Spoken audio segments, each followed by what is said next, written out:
saya mengenal Tuhan Yesus di waktu saya sakit.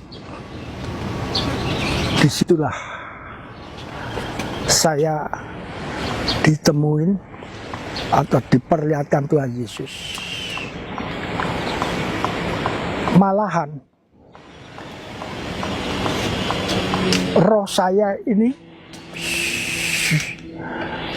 dibawa. Saya sendiri masih sadar, saya masih melihat tubuh saya tergeletak tidur di tempat tidur. Saya melihat dan saya rasanya itu saya bisa terbang, saya bisa menembus atap, naik terus sampai ke awan-awan. Dan saya diajak bicara sama Tuhan Yesus. Tadinya saya itu tidak mau menerima. Karena saya tahu jelas. Karena saya ini orang Muslim. Ayo mari ikut aku. Jawabku begitu mungkin menyakitkan hati Tuhan.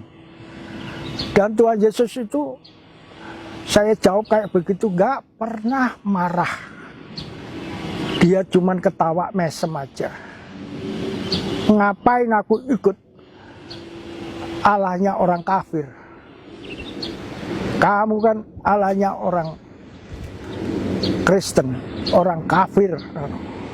Tuhan Yesus nggak marah, nggak apa-apa, cuman mesem aja.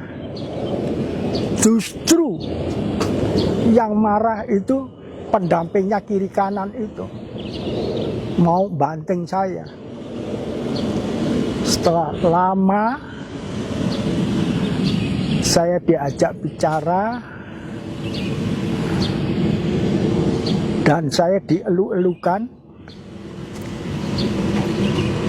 Saya rasanya kayak disayang, kayak anak kecil. Akhirnya saya sadar, saya diam aja. Tadinya saya berontak terus, ngeyel, istilahnya orang Jawa ngeyel, ngengkel, ngotot, saya tidak mau. Tapi hasilnya lama-lama saya sadar, diam saja. Akhirnya saya dikembalikan lagi ke rumah saya, ke tubuh saya. Dan waktu itu saya terus langsung sembuh, segar.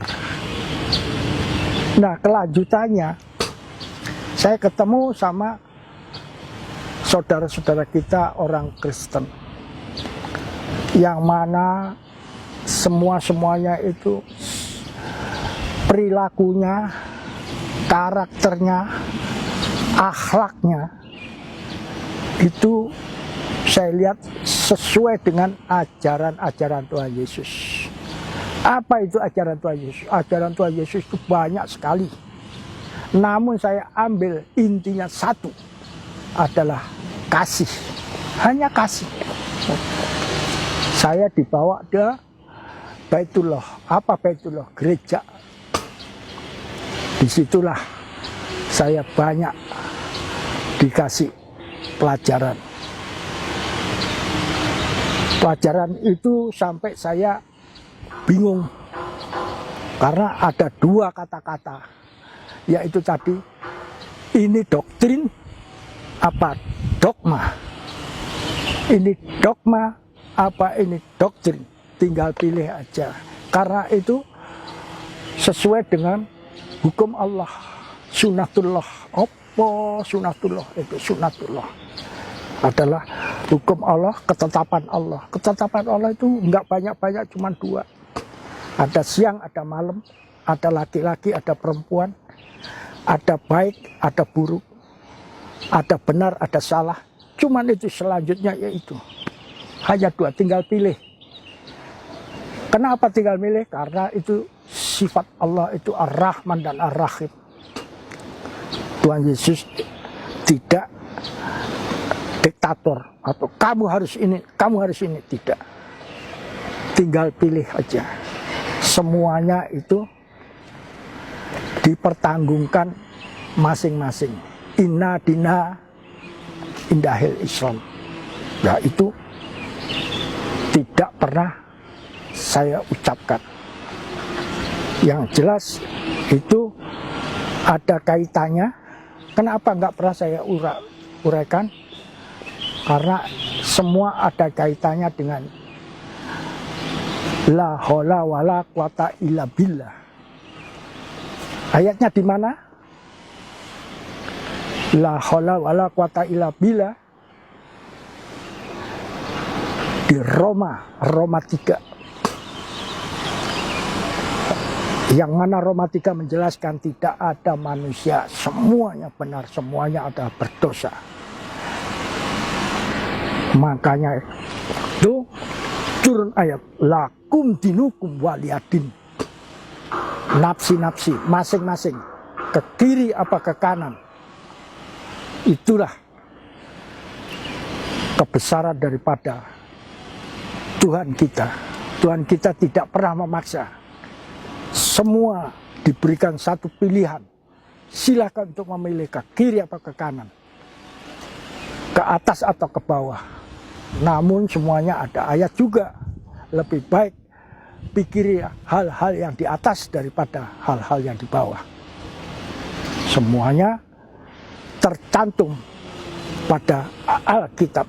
Jadi saya ini berbicara tidak ngarang, tidak ngawur. Semua berdasarkan Alkitabiah. Semua ada ayat-ayatnya. Oke, setelah Bapak memilih Yesus, kan berakibat buat Bapak. Iya. Bapak ditinggalkan oleh anak, istri, keluarga. Nah, apa Bapak tidak merasa rugi itu, Pak? Semuanya menurut saya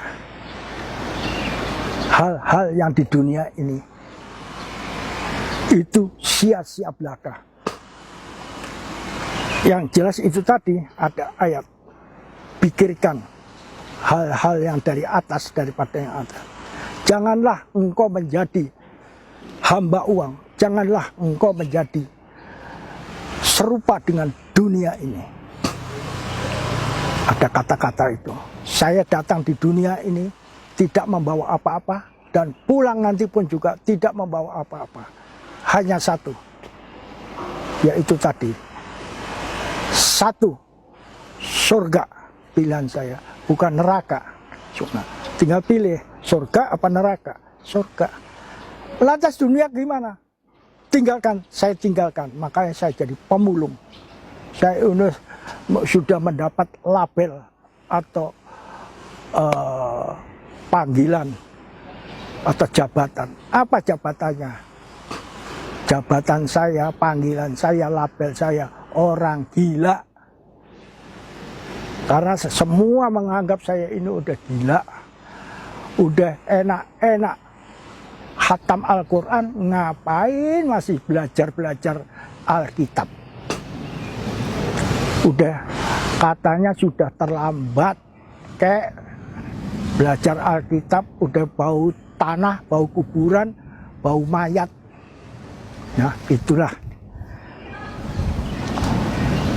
mungkin ledekan atau hujatan atau caci makian daripada keluarga-keluarga saya. Jadi saya ini semua adalah pilihan, resiko. Saya ditinggalkan oleh keluarga-keluarga.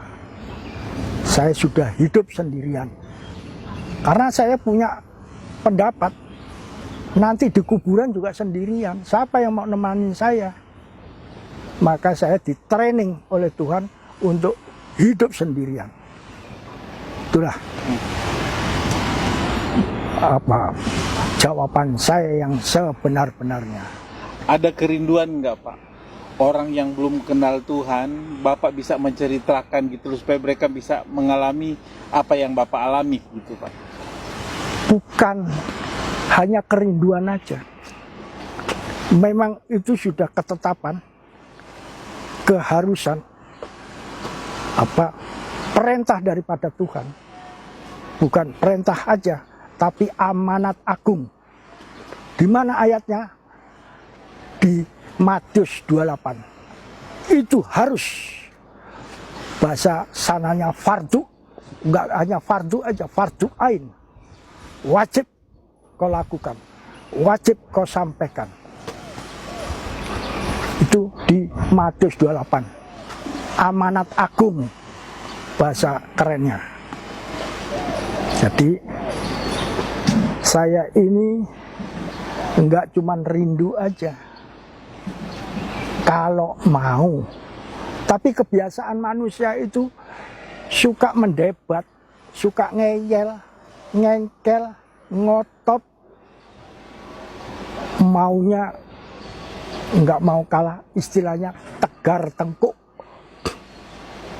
Masih tegar tengkuk. Jangankan kok kita ini yang masih gembel-gembel, kurang hebatnya gimana? Ini studi banding.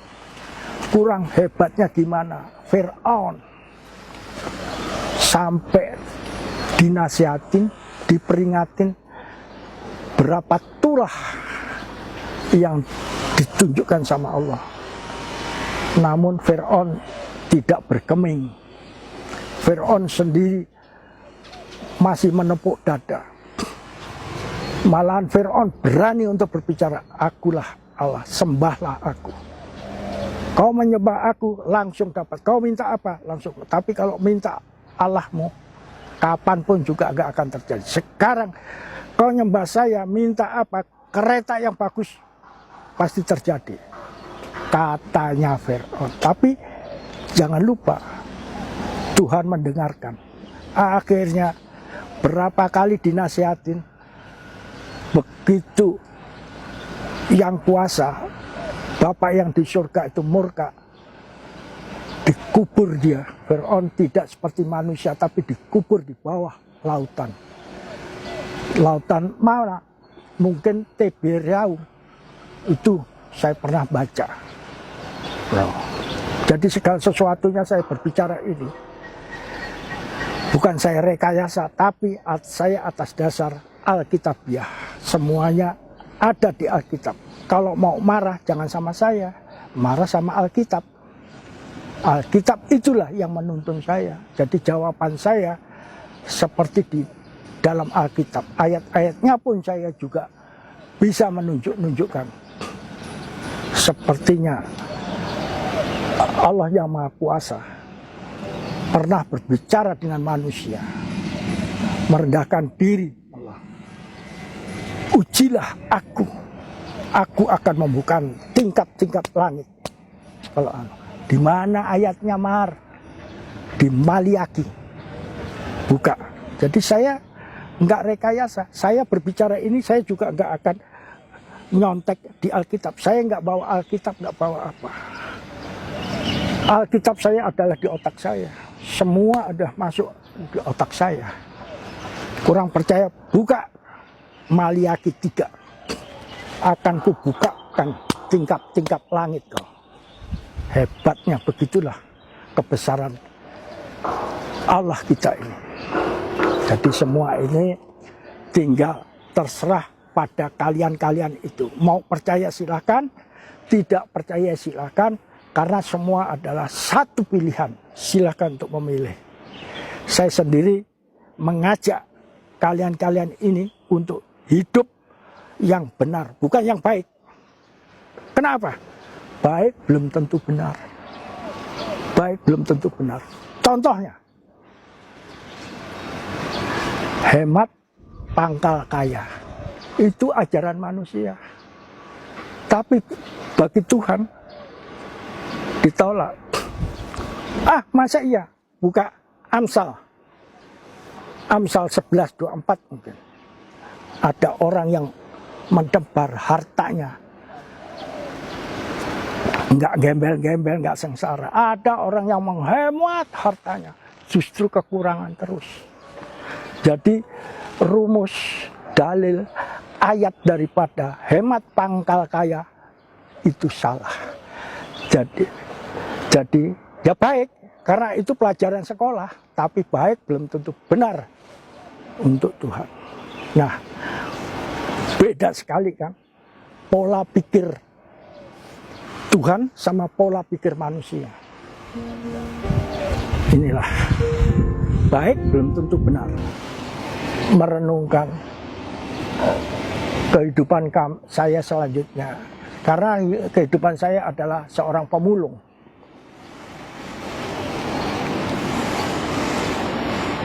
Jadi hanya satu pegangan saya, harapan saya.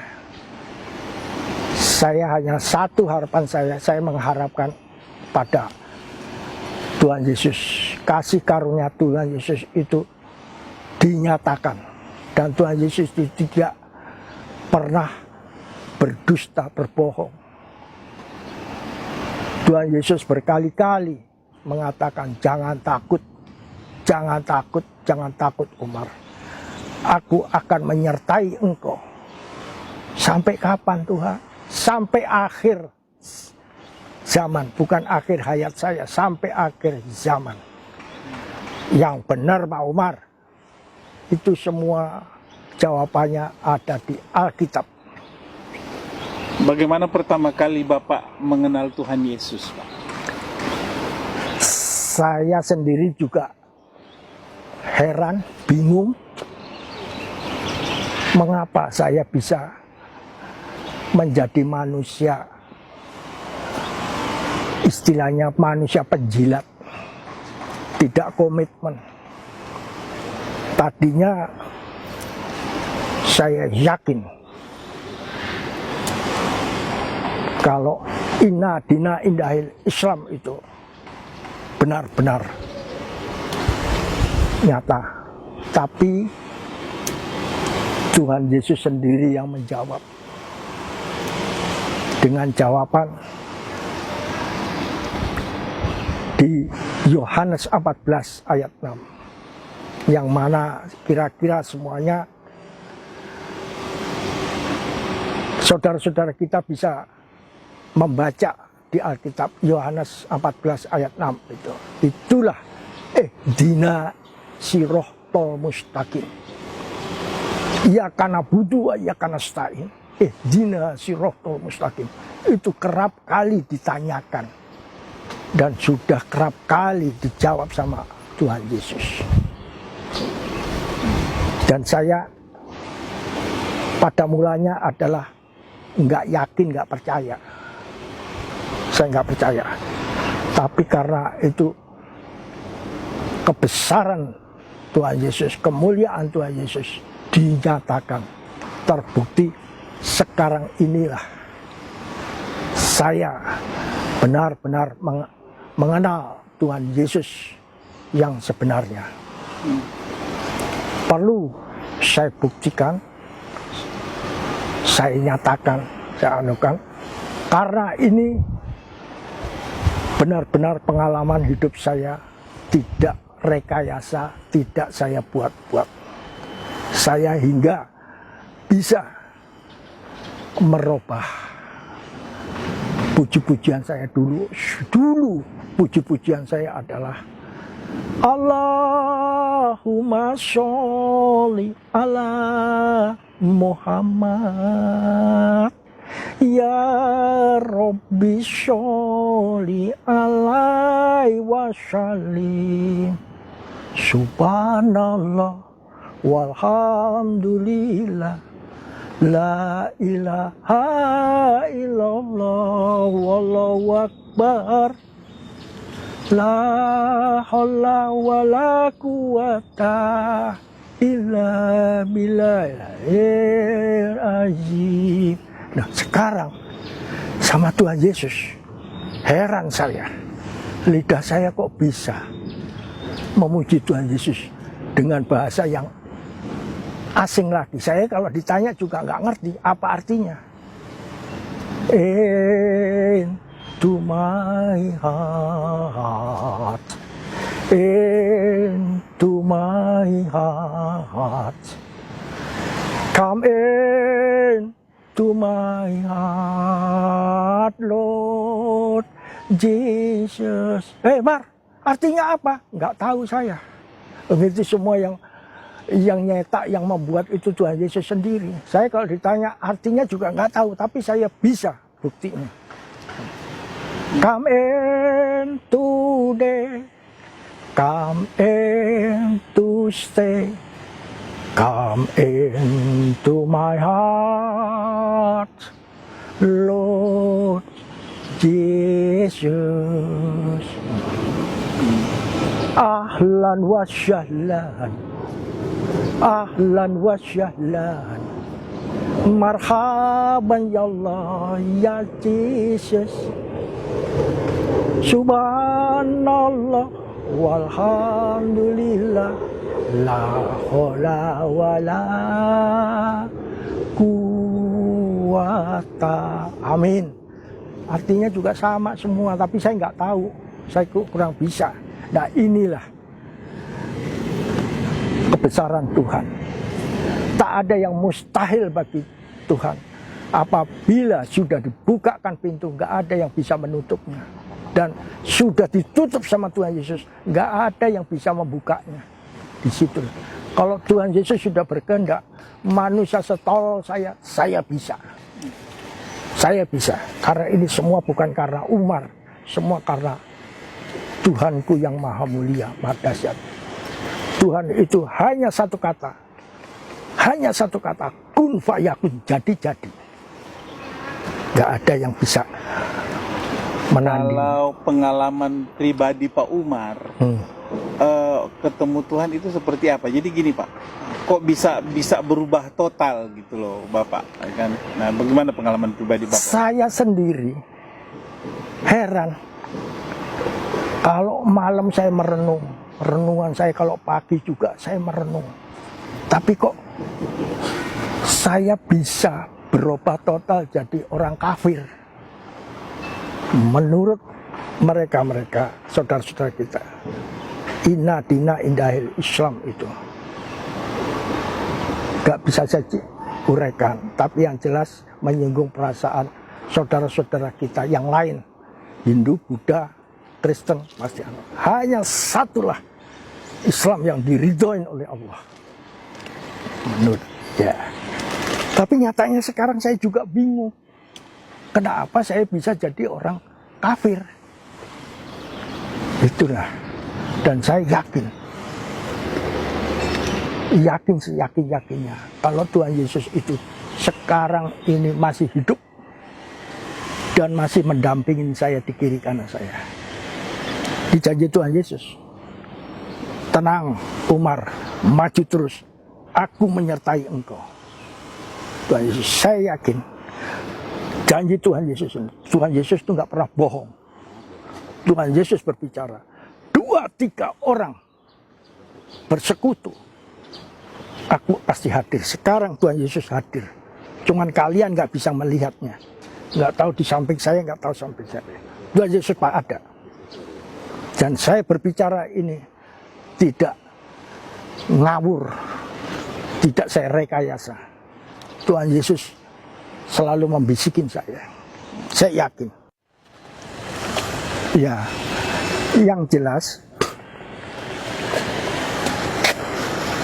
untuk intinya, kuncinya untuk bisa masuk ke surga itu hanyalah ilmunya Tuhan Yesus. Apa itu? Keselamatan. Tuhan Yesus itu keselamatan. Yang jelas Tuhan Yesuslah yang sudah menebus semua dosa-dosa di dunia ini. Itu bukan pembicaraan saya, pembicaraan Tuhan Yesus sendiri. Orang ngomong itu kan paling gampang, paling pinter lah orang ngomong. Sampai orang pinter ngomong, itu labelnya, jabatannya, panggilannya, apa? Haji Jarkoni. Apa Haji Jarkoni itu? Bisa ngajar, nggak bisa ngelakoni. Itu. Jadi orang itu paling pinter kalau menasehati. Orang itu paling mudah jadi guru. Tapi untuk melakukannya ada ayat-ayatnya juga. Bukan saya itu merekayasa. Ayatnya di mana? Di Yakobus. Apa bunyinya? Iman tanpa perbuatan pada hakikatnya adalah mati sia-sia. Paling gampang orang itu nasihatin orang, paling gampang. Teori paling mudah, prakteknya yang paling susah. Nah, saya juga bisa bicara kayak gitu. Makanya saya pun juga dinasihatin, jagalah lidahmu. Banyak manusia itu yang dosa karena lidah. Lidah itu kecil. Ada ayat mengatakan api itu kecil, tapi bisa membakar hutan yang begitu luas hanya dari api yang kecil. Itulah anunya lidah. Makanya Tuhan Yesus ngajarin semua itu yang saya bicarakan tidak keluar daripada konteks Alkitabiah. Saya nggak mau. Saya juga ngomong ini saya pertanggungjawabkan sama Tuhan Yesus. Karena kalau saya salah ngomong, segala sesuatunya itu ada upahnya. Saya dosa. Saya pinter ngomong, pinter nasihatin, tapi saya tidak melakukan. Itu tadi. Upah daripada dosa apa? Rumah mewah. Enggak. Upah daripada dosa adalah maut. Itu sudah kata-kata Tuhan Yesus. Sudah nggak bisa ini lagi. Makanya hati-hati dengan jaga mulut, jaga bibir, jaga lidah. Disinilah saya berbicara. Itu usaha sendiri. Jadi berbuatlah sebanyak-banyak mungkin amal zariah, zakat, sedekah, infak. Itu harus diperbanyakin. Jadi usaha sendiri.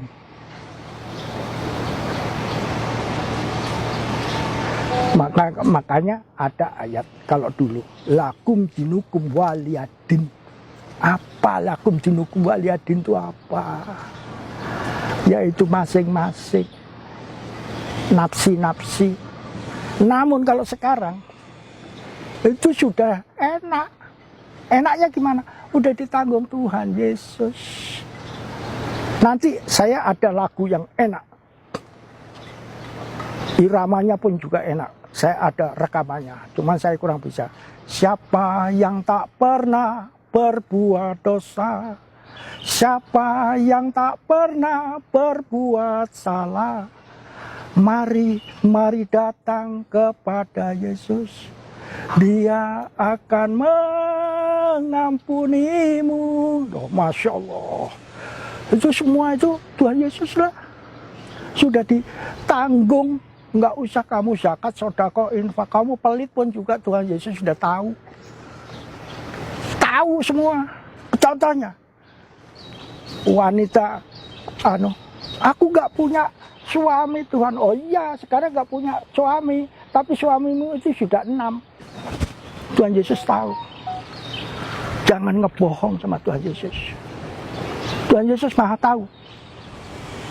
Dia minta orang Samaria mungkin. Yang dikatakan sekarang kau nggak punya suami, tapi suamimu sudah 6. Sampai nyembah ini. Benar-benar Tuhan tahu, dan Tuhan Yesus tahu. Jangan malah lagu yang nanti kalau tak bukakan lagunya enak sekali. Jangan takut mengaku salah. Jangan takut merasa dosa. Tuhan Yesus akan mengampuninya. Tuhan Yesus maha kasih. Kasih dengan apa? Dengan kasih yang setia. Ada. Yang benar Pak Umar. Ada rekaman saya di mobil. Tadi mau saya bawa. Nih, lagunya indah sekali. Ya itu tadi. Indah rencanamu Tuhan. hidupku. Walau ku tak tahu dan ku tak mengerti semua jalanmu, rencanamu aku gak ngerti Tuhan. Maumu juga gak ngerti. Dulu aku gak ngerti Tuhan. Makanya mulutku itu gak bisa saya kendalikan. Najis, haram, ikut Tuhannya orang kafir. Dulu, maaf. Tapi ku mengerti sekarang. Aku ngerti Tuhan sekarang. Maksudmu aku baru ngerti Tuhan. Indah sekali. Loh, itulah. Jadi saya itu berbicara ini bukan saya buat-buat, saya rekayasa, saya pemain drama, pemain watak, tidak. Saya berbicara ini benar-benar tulus. Saya takut akan Tuhanku. Karena apa? Banyak jawaban. Umurku sudah tua, sebentar lagi aku mati. Apa yang kuharapkan? Emang saya harapkan untuk bisa kaya? Enggak. Sebentar lagi aku mati. Dan aku sebentar lagi menghadap pengadilan Tuhan. Tuhan sendiri berbicara, jangan engkau menghakimi. Karena penghakiman adalah hakku, kata Tuhan. Jangan kau menghakimi. Penghakiman adalah milik Tuhan. Ajaranmu hanya satu, kasih. Tuhan sampai ada kata-kata ini. Saya nggak ngarang. Sehati sepikir. Ada ayatnya. Kau harus sehati sepikir dengan saudara-saudaramu. Kau nggak akan bisa masuk surga sebelum utangmu itu kau bayar lunas. Di mana ayatnya? Matius 5 kalau nggak salah. Jadi suruh bayar semua utang. Lah kalau utang, duit dari mana? Orang saya ini pemulung ya Allah. Tapi bisa. Keajaiban Tuhan itu sampai di situ. Ditunjukkan keajaiban Tuhan. Nah, tahu-tahu nemu dompet isinya itu cek semua, cekcok. Lunas semua. Itulah keajaiban Tuhan.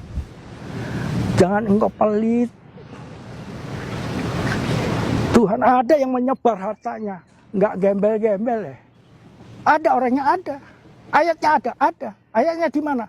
Amsal 11:24. Makanya saya berbicara ini tidak lepas daripada istilahnya konteks Alkitabiah. Saya kalau berbicara itu enggak karangan, enggak mengarang, enggak mengada-ada, tapi fakta aku berbicara.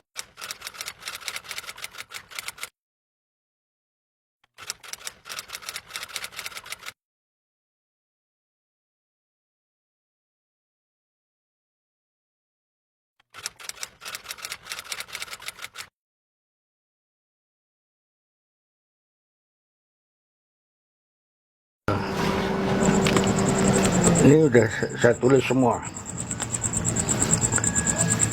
Berpikirlah seperti Kristus. Berpikirlah seperti Kristus. Dan ini ayatnya, ini ada begitu rendah hatinya Tuhan Yesus sampai jenggotnya aja dibuat mainan anak kecil itu Tuhan Yesus nggak marah. Nih, termasuk Umar kan jenggotnya kayak Tuhan Yesus. Jenggotnya Tuhan Yesus dibuat main anak kecil itu nggak marah kok Tuhan Yesus kok. Tuhan Yesus itu tidak gila hormat. Ini agenda saya.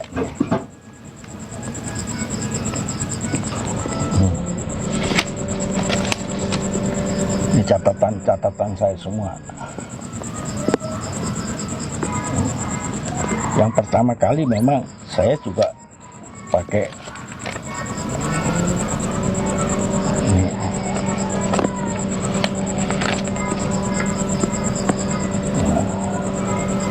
pertama kali juga masih pakai Bismillahirrohmanirrohim. Artinya apa? Dalam nama Allah aku mengerjakan agenda ini. Makanya ini saya buka. Dan saya pun juga tidak meninggalkan, insya Allah. Karena semua itu harus seizin Allah. Tapi nyatanya semua ini dibarokain. Allah ridho, Allah ikhlas. Ini semua. Ini agenda-agendanya. Ini saya nulis ini udah beberapa kali, judulnya ada.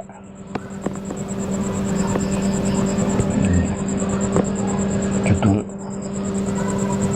pahala kencana. Lebih baik orang miskin yang bersih kelakuannya daripada orang yang berlika-liku jalannya. Di Amsal 28 ayat 6. Ini semua ini hafalan saya. Dan Amsal 11 ayat 24 itu orang yang banyak menabur uangnya dibarokain atau diberkatin oleh Allah, oleh Tuhan. Ada contohnya juga. Apa iya? Kan gembel kalau duitnya itu diambur-amburin. Itu otak manusia. Jadi matematika manusia jauh berbeda dengan matematika Allah. Kalau Allah itu memerintahkan kau harus bayar persembahan, kau harus membayar zakat, infak, sodakoh. Berapa persen? 2,5% itu kalau muslim. Tapi kalau Kristen malah 10%. Nah, itu perbedaan-perbedaannya. Tapi semuanya itu nyata. Tapi kalau pakai matematika manusia, rugi dong. Gua cari uang susah-susah dihambur-hamburin. Gembel. Itu otak manusia. Tapi kalau otaknya Allah jauh berbeda. 1 tambah 1 kata Allah itu 1 juta. Kalau manusia 1 tambah 1 cuma 2. Tuh, nah ini keterangan saya, kuliah saya, siraman rohani saya. Nah, saya bisa menjelaskan. Dan semua itu saya alami. Rumah saya kayak begini rupa. Saya tidak mengeluh. Saya masih bersyukurlah dalam segala hal. Ini ayat. Dan ayatnya saya sampai kayak gini. 1 Timotius 6 ayat 6. Ibadah apabila disertai dengan rasa cukup, besar manfaatnya. Baca di 1 Timotius 6 ayat 6. Oh. Itu apa iya? Iya. Makanya jangan rakus. Sekarang ini beda dengan zaman dulu. Kalau zaman dulu orang yang ditangkap polisi, yang curi-curi itu orang gembel-gembel. Sekarang justru orang yang pinter-pinter, yang pakai dasi, pada ditangkapin. Siapa yang nangkepin? KPK. Karena dia nggak ngerti masalah firman Tuhan. Rumahnya udah 5, mobilnya 10. Dia punya kapal pesiar, punya masih nyolong, masih curi. Curi uang negara, uang rakyat. Siapa yang nangkep? KPK. Nasihat saya untuk lebih waspada. Karena apa? Karena sekarang ini sudah akhir zaman. Sebentar lagi Tuhan Yesus akan datang. Bersiap-siaplah, kata bersiap-siaplah. Karena Tuhan Yesus itu datang tanpa diduga-duga. Jadi semua itu lebih baik belajar Alkitabiah, Alkitab. Ini menambahin ilmu, ini mahal harganya. Harganya lebih daripada berjuta-juta, karena ini adalah kekuatan Allah sendiri. yang mana ayatnya ada di 1 Roma ayat 16. Ini menyatakan kalau ini firman Allah. Jangan main-main, jangan dianggap remeh. Apa remeh? Itu bacaan di Alkitab ya remeh. Jangan engkau meremehkan. Di mana ayatnya? Di Amsal 13 ayat 13. Buka. Jangan sekali-kali meremehkan Alkitab. Nah, ini udah ada semua. Maka itu kata Yeremia 17 ayat 5. Itu lebih terkutuklah manusia yang mengandalkan kekuatan sendiri maupun kekuatan orang lain. Lantas gimana? Ya Allah. Dijawab oleh Allah, Yeremia 17 tadi ayat 10, andalkan aku, akan aku berkati. Jadi ini bukan omongan Umar. Siapa yang ngomong? Allah sendiri, Tuhan sendiri. Di sini semua jawabannya. Itulah keterangan saya. Saya hanya sekedar memberikan sedikit wejangan, sedikit nasihat, sedikit pencerahan. Hati-hati, sekarang sudah waktunya, karena akhir zaman sudah mendekati. Sebentar lagi Tuhan Yesus akan datang. Ini tidak bohong. Tuhan Yesus nggak pernah bohong. Tuhan Yesus nggak pernah ingkar janji. Pasti ditepati.